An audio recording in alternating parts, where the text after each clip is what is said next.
सीधी सी बात ये कि शॉर्टकट में अगर समझाए जाओ तो इतिहास से जब भी कोई प्रस्तुत कर दो तो अपना शब्दों में प्रस्तुत कर दो। और कई बार इन कि वे को अपनो पर्सनल या अपनो व्यक्तिगत एक तरीका से स्वार्थ छिप्यो रहंदो और वो अपना व्यक्तिगत स्वार्थ का वजह से इतिहास की जो घटना छन, इतिहास की जो छुई छन उते परिवर्तित कर देंदो। परिवर्तन करना को मतलब यू कि लिख्यूं या हुए कुछ और और लिखी कुछ और देंदो। तो उत्तराखंड का इतिहास का बारे में यू बोले जांदू कि यू इतिहास या उत्तराखंड को इतनु बड़ो इतिहास 8वीं सदी से, जब से चंद वंश, पंवार वंश, पाल, कुनिंद, हुणिया इतना सारा लोग, इतना सारा वंशों जो छन यख राज करी। तो यूं को जो प्रामाणिकता का साथ एक तरीका से दिखे जाओ तो पूरा इतिहास हमारा पास नहीं लिखित। दूसरी बात कि जो इतिहास हमारा पास भी छे वो गीतों, जागरों और वे का साथ ही साथ पवाणों का माध्यम से, किंवदंतियों, दंत कथाओं का माध्यम से, या जो पुराना लोग छा हुड़का का साथ में गाथाओं ते सुनोन छा। अब कोई जो छे आजकल का जमाना में जन आज की पीढ़ी अगर उत्तराखंड को इतिहास ढूंढनी है तो वह जो गूगल बाबा का भरोसा ज्यादा रही, जो कि असंभव है, वह जो पूरी जानकारी नहीं मिली सकती और मिली भी तो अपूर्ण मिली। रही बात प्रामाणिकता की, एक वेबसाइट पर जो द्रोणागिरी पर्वत की जो हाइट है वो 14,000 मीटर है। ले 8,848 मीटर को एवरेस्ट है, फिर द्रोणागिरी पर्वत जो कि कुमाऊं में है, इतना बड़ा कैसे है। तो सोचने वाली बात यह है कि जो इतिहास की बात आप तक पहुंचाणु है और जो इतिहास की बात करनु है वे तो ये बात पर गौर करनी चाहिए कि वे ते जस को तस लिखे जो अपने शब्दों में बिल्कुल भी न ढाले जो। और आज इतिहास का वे पन्ना की चर्चा होनी चाहिए जय पन्ना पर यूं लिखियों कि महान बादशाह अकबर द्वारा बद्रीनाथ में घांडू चढ़ाए गए छो। नहीं, यू सरासर झूठ च, यू एक तरीके से गलत तथ्य च। घांडू चढ़ाए गए छो लेकिन बद्रीनाथ में नहीं चढ़ाए गए छो, कहीं और चढ़ाए गए छो। शुरुआत से अगर शुरू करे जाओ तो हमारा पास हिमालयन डिस्कवर को एक लेख छ जेमा साफ साफ लिख्યું છે कि उत्तराखंड पूरा भारतवर्ष को एक अकेलू इन राज छ जख मुगलों कभी भी राज नहीं कर सकी। वो ये मानद छा कि देवभूमि का भीतर, उत्तराखंड का भीतर जो छ कुछ ही ना योद्धा, कुछ ही ना दैव तुल्य व्यक्ति, कुछ ही ना पुरुष या कुछ ही ना राक्षस रहने जो का पास दैवीय शक्ति छन। और कभी भी अगर ऊपर हमला करला उत्तराखंड पर या उनका राज पर हमला करला तो वो जो योद्धा छन, वो जो देव तुल्य व्यक्ति छन, वो जो राक्षस छन, वो जो व्यक्ति छन, वो आसमान में उड़ी ते पूरी सेना ते खत्म कर देला। यही वजह से मुस्लिम सेना दहशत मरन छे और इतनी दहशत मच है कि ये स्थान थे, ये उत्तराखंड थे देवभूमि मानी थे, ये उत्तराखंड पर को जजिया कर भी या जजिया टैक्स भी नीचो लगायूं। मुगल सेना या मुस्लिम समाज जो उत्तराखंड का भीतर तब प्रवेश कर गए जब दारा किशोर ने श्रीनगर दरबार में शरण लेनी। यही दौरान बनवारी लाल तुंवर जना जो राज दरबारी कवि था वो भी श्रीनगर दरबार पहुंचिन और औरंगजेब का काल में बोले जांदू, यानी कि अकबर से पहली औरंगजेब का काल में एक चीज या बोले जांदी कि वैन जो 3 बार चढ़ाई करी, यानी कि 3 तरफ से चढ़ाई करी उत्तराखंड तय अपना एक तरीका से राज में मिलोन का वास्ता। पहली घेराबंदी कुमाऊं का बाज बहादुर चंद व सहारनपुर क्षेत्र में जो छन मुगल सेना जो छन धावा बोली वह पढ़ने सहारनपुर बटने बाज बहादुर चंद वे वक्त पर वखा राजा था।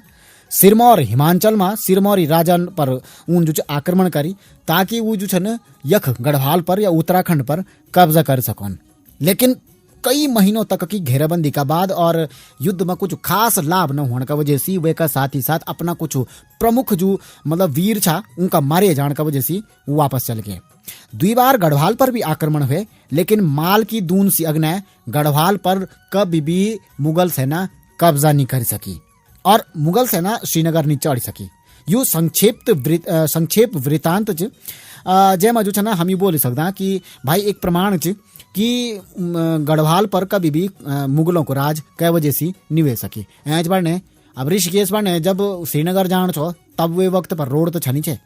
कहाँ खाते और कहाँ ठहरते और नाक काटी रानी को इतिहास तब उसे पता चे माधव सिंह भंडारी का साथ क्या प्लानिंग का साथ नाक काटे गए सभी मुगल सैनिकों की, है कि नहीं। और यू बोले जानू कि वे समय का बहुगुणा जाति का एक पंडित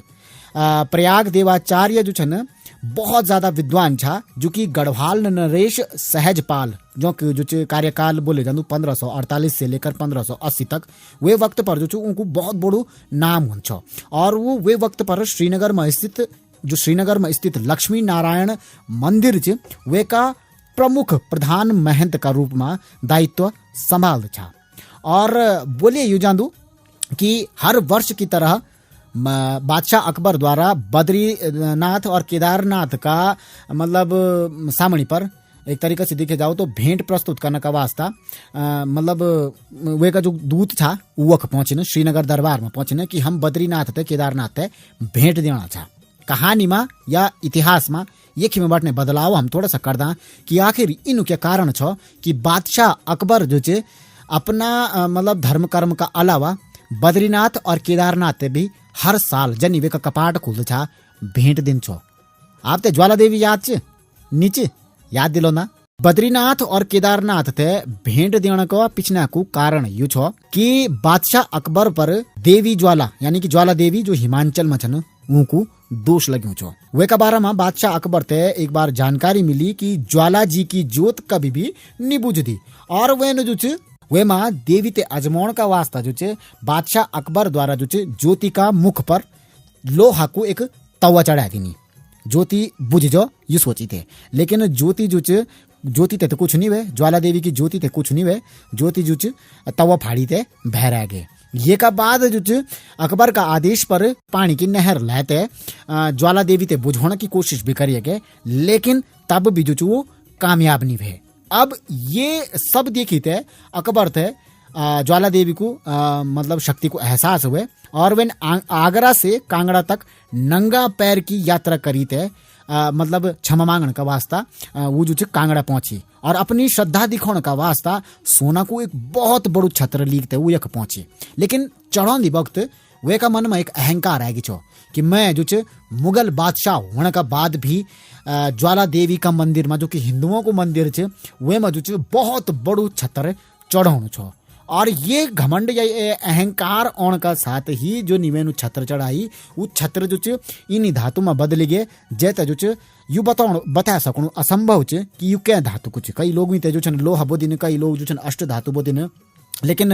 कई कहते भी पता नहीं कि वो आखिर छत्र कै धातु कुछ। और तब जो बादशाह अकबर छो ज्वाला देवी का सुपिना में जांदी और वो दी कि तुते अगर अपनी भक्ति अपनी शक्ति पर इतना अभिमान छे तो याद रखी तेरा वंशज कभी भी तेरू सुख नहीं भोग सकला। जब बादशाह अकबर ते सुपनू हो गई कि ओहो देवी में पर कुपित हो गई तो वो जो अपना जो दरबार का जो उनका मतलब एक तरीके से दिखे जाओ तो जो तांत्रिक छा मुगल तांत्रिक छा उनका सामने पर गए, उनका जो दरगाह छे जो मजार छे उनमें जो छन अलग अलग दरगाहों में गए अलग अलग मजारों में गए मत्था टेकी वे का साथ ही साथ अपनो दोष निवारण करने का वास्ता जो छे मनौती मांगी, लेकिन वो कभी भी कामयाब नहीं हुए। फिर वे का एक मुगल तांत्रिक द्वारा जो छे एक सुझाव दिए गए कि अगर तू चांदी कि तेरा वंश अग्ने बढ़ू और तेरा वंश जो छे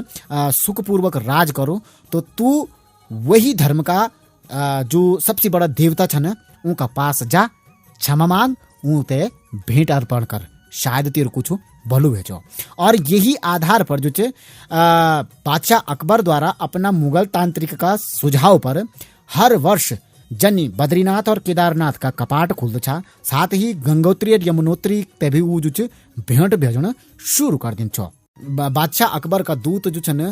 श्रीनगर दरबार में आने और उन जो बादशाह की पीड़ा अपना सामने पर रखी कि हमारी तरफ से बद्रीनाथ जी यह भेंट चे केदारनाथ जी यह भेंट चे उसी थोड़ा सा संपर्क करा और ज्वाला देवी को जो श्राप चे ये तो थोड़ा सा कम करा। अगर मेरे उनको वंश अग्नि नहीं बढ़ लो तो इतनु बड़ो साम्राज्य जो चे खत्म हो जालो। तो तब महाराजा सहजपाल यानी कि जो वे टाइम का श्रीनगर दरबार का नरेश चा सहजपाल उनकी बदौलत जो चे पंडित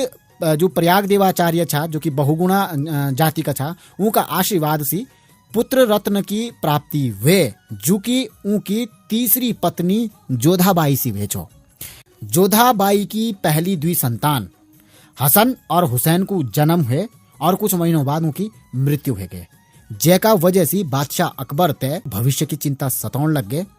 लेकिन जोधाबाई द्वारा एक और लड़का तय जन्म दिए गए जैको नाम सलीम रखिए गए। सलीम का होने का बाद जब मतलब एक मुंडन संस्कार करे गए हिंदू परंपरा के अनुसार, वे को जो यज्ञोपवीत जनेऊ संस्कार करे गए, तो वहाँ का बाद जो जोधा भाई द्वारा याद दिलाए गए कि महाराज याद करा, बादशाह जी याद करा, तुम जो बद्रीनाथ थे कुछ चढ़ाउन भी।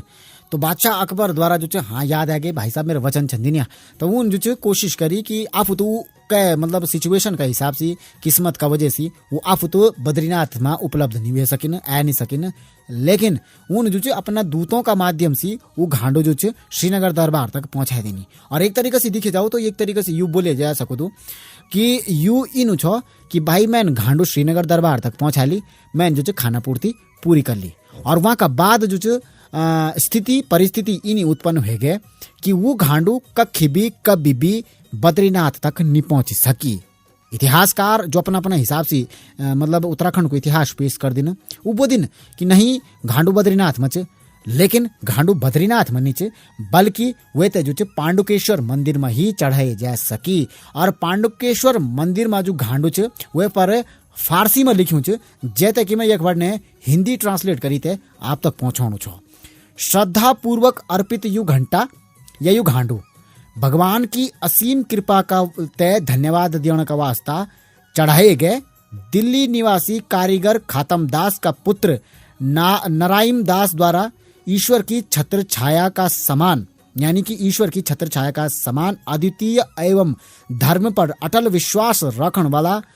अकबर बादशाह गाजी यानी कि धर्म योद्धा का शासन काल में हिजरी सन 1573 का मास में चढ़ाए गए, जय दिन जो छन तारीख 13 छे और दिन बृहस्पतिवार छो। भगवान बद्रीनाथ सब पर कृपा रखो। दरअसल इतिहास को सबसे बड़ो प्रमाण यू छे कि पांडुकेश्वर में बादशाह अकबर द्वारा जो घांडू चढ़ाए गए छो वो छे, जबकि इतिहासकार अपना हिसाब से जो छन उत्तराखंड को इतिहास लिखने की कोशिश करना छन। अपना इतिहास ते बतौंदी वक्त और उत्तराखंड का इतिहास ते उत्तराखंड को जो इतिहास है वह ते लिख दी वक्त एक चीज को ध्यान शब्दों पर गौर करियन, क्योंकि आने वाली पीढ़ी भाषा ते वे प्रकार से नहीं जानती जय प्रकार से जो छन पुराना लोग जानते छा। और वो जो चाहो जब चाहो जन चाहो वही भाषा ते वे लिखिया ते उन्हीं प्रस्तुत कर सकते हैं और आने वाला समय पर वही इतिहास में वही तरीका से पेश हो लो।